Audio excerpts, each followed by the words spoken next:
Assalamualaikum warahmatullahi wabarakatuh. Halo teman-teman, saya Syifa Putri Hidayat, NIM 230601972. Saya mahasiswa Tadris IPA IAIN Salatiga. Nah, di sini saya akan menjelaskan tentang motivasi di dalam belajar. Yuk simak videonya. Nah, motivasi itu apa sih? Jadi, motivasi didefinisikan sebagai keseluruhan daya penggerak di dalam diri peserta didik yang menimbulkan kegiatan belajar, yang menjamin kelangsungan dari kegiatan belajar, dan yang memberikan arah pada kegiatan belajar, sehingga tujuan yang dikehendaki oleh subjek belajar itu dapat tercapai. Motivasi dipandang sebagai dorongan mental yang menggerakkan dan mengarahkan perilaku manusia, termasuk perilaku belajar. Dalam motivasi, terkandung adanya keinginan yang mengaktifkan, menggerakkan, menyalurkan, dan mengarahkan sikap serta perilaku pada individu belajar.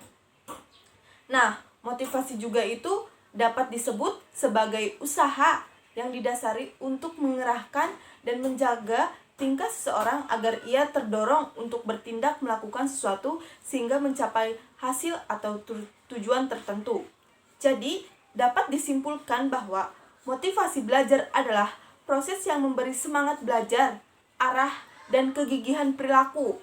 Nah, artinya perilaku yang termotivasi adalah perilaku yang penuh energi, terarah, dan bertahan. Motivasi belajar itu adalah keseluruhan daya penggerak di dalam diri peserta didik yang menimbulkan kegiatan serta memberi arah pada kegiatan belajar, sehingga mendapatkan hasil dan prestasi yang baik. Selanjutnya yaitu jenis-jenis motivasi. Secara umum, motivasi dibedakan menjadi dua, yaitu motivasi intrinsik dan motivasi ekstrinsik. Nah, motivasi intrinsik itu apa sih?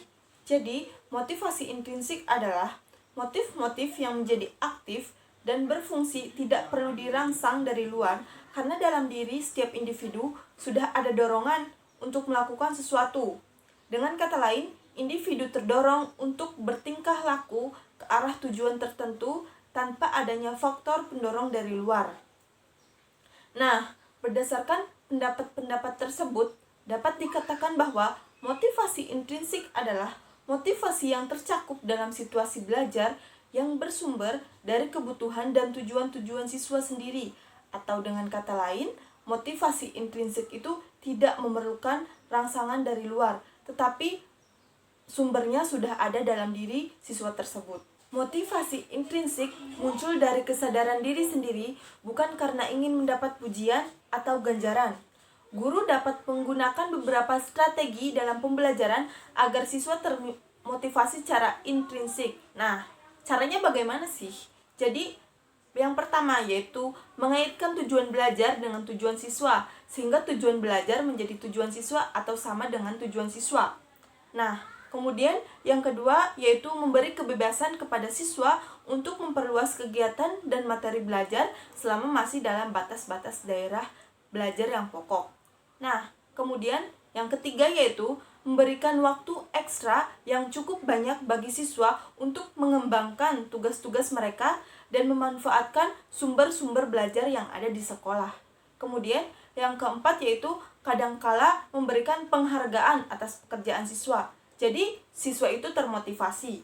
Nah, kemudian yang kelima yaitu meminta siswa-siswanya untuk menjelaskan dan membacakan tugas-tugas yang mereka buat. Kalau mereka ingin melakukannya, hal ini dilakukan terutama sekali terhadap yang bukan merupakan tugas pokok yang harus dikerjakan. Jadi, dari siswanya itu membacakan tugas yang telah dibuatnya itu memunculkan motivasi di dalam diri peserta didik itu sendiri. Selanjutnya yaitu yang kedua, motivasi ekstrinsik. Nah, motivasi ekstrinsik itu apa sih? Jadi, motivasi ekstrinsik itu berbeda dengan motivasi intrinsik. Kalau motivasi intrinsik itu karena adanya dorongan dari sendiri, kalau ekstrinsik itu perlu dorongan dari luar. Jadi, dorongan dari luar itu dapat berupa pujian, celaan, hadiah, hukuman, teguran dari guru. Motivasi ekstrinsik itu adalah motif-motif yang aktif dan berfungsi karena adanya rangsangan atau dorongan dari luar. Bagian yang terpenting dari motivasi ini bukanlah tujuan belajar untuk mengetahui sesuatu, tetapi ingin mendapatkan nilai yang baik sehingga mendapatkan hadiah. Jadi, kalau ekstrinsik itu butuh adanya dorongan dari luar, seperti itu. Selanjutnya yaitu fungsi motivasi di dalam belajar. Motivasi sangat berperan dalam belajar. Dengan motivasi inilah siswa menjadi tekun dalam proses belajar. Dan dengan motivasi itu pula lah kualitas hasil belajar siswa yang kemungkinannya dapat diwujudkan. Siswa yang dalam proses belajar mempunyai motivasi yang kuat dan jelas pasti akan tekun dan berhasil. Selanjutnya yaitu fungsi motivasi. Nah, fungsi motivasi di sini yaitu yang pertama yaitu sebagai pendorong orang untuk berbuat dalam mencapai tujuan. Kemudian yang kedua yaitu sebagai penentu arah perbuatan, yakni ke arah tujuan yang hendak dicapai. Kemudian yang ketiga yaitu penseleksi perbuatan, sehingga perbuatan orang yang mempunyai motivasi senantiasa selektif dan tetap terarah kepada tujuan yang ingin dicapai. Dan menurut Sardiman 2001 mengemukakan bahwa 3 fungsi motivasi. Yang pertama yaitu sebagai pendorong timbulnya tingkah laku atau perbuatan, karena tanpa adanya motivasi tidak akan timbul suatu perbuatan. Motivasi dalam hal ini merupakan suatu penggerak dari setiap kegiatan yang akan dikerjakan. Kemudian yang kedua, motivasi juga berfungsi sebagai pengarah. Di sini arti pengarah itu mengarahkan perubahan untuk mencapai yang diinginkan. Dengan demikian, motivasi dapat memberikan arah dan kegiatan yang harus dikerjakan sesuai dengan rumusan tujuannya. Kemudian selanjutnya yaitu motivasi berfungsi sebagai penggerak. Di sini maksud dari penggerak itu yaitu menggerakkan tingkah laku seseorang. Selain itu motivasi juga berfungsi sebagai pendorong usaha. Jadi tanpa adanya motivasi itu tidak akan bergerak seseorang itu. Selanjutnya yaitu upaya meningkatkan motivasi belajar.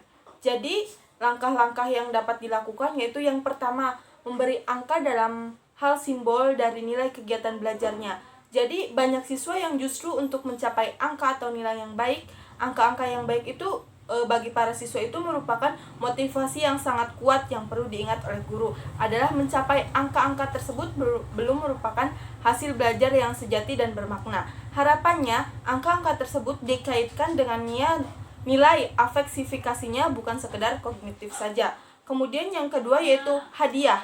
Hadiah dapat menjadi motivasi yang kuat, di mana siswa tertarik pada bidang tertentu yang akan diberikan hadiah. Kemudian yang ketiga yaitu pujian. Nah, pujian bagi siswa itu berhasil menyelesaikan tugasnya dengan baik, maka perlu diberikan pujian. Pujian adalah bentuk reinforcement yang positif dan memberikan motivasi yang baik bagi siswa. Langkah selanjutnya yaitu memperjelas tujuan yang ingin dicapai. Tujuan yang jelas itu dapat membuat siswa paham ke arah mana ia ingin dibawa. Pemahaman siswa terhadap tujuan pembelajaran dapat menumbuhkan minat siswa untuk belajar yang pada gilirannya dapat meningkatkan motivasi belajar mereka. Semakin jelas tujuan yang ingin dicapai, maka akan semakin kuat motivasi belajar. Oleh sebab itu, sebelum proses pembelajaran dimulai, hendaknya guru menjelaskan terlebih dahulu tujuan apa sih yang ingin dicapai, seperti itu. Kemudian selanjutnya yaitu yang kelima, menciptakan suasana yang menyenangkan dalam belajar dan dengan menggunakan variasi metode penyajian yang menarik.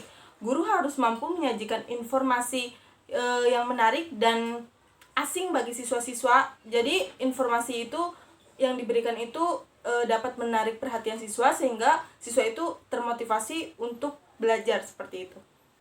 Sekian yang dapat saya sampaikan. Wassalamualaikum warahmatullahi wabarakatuh. Bye bye.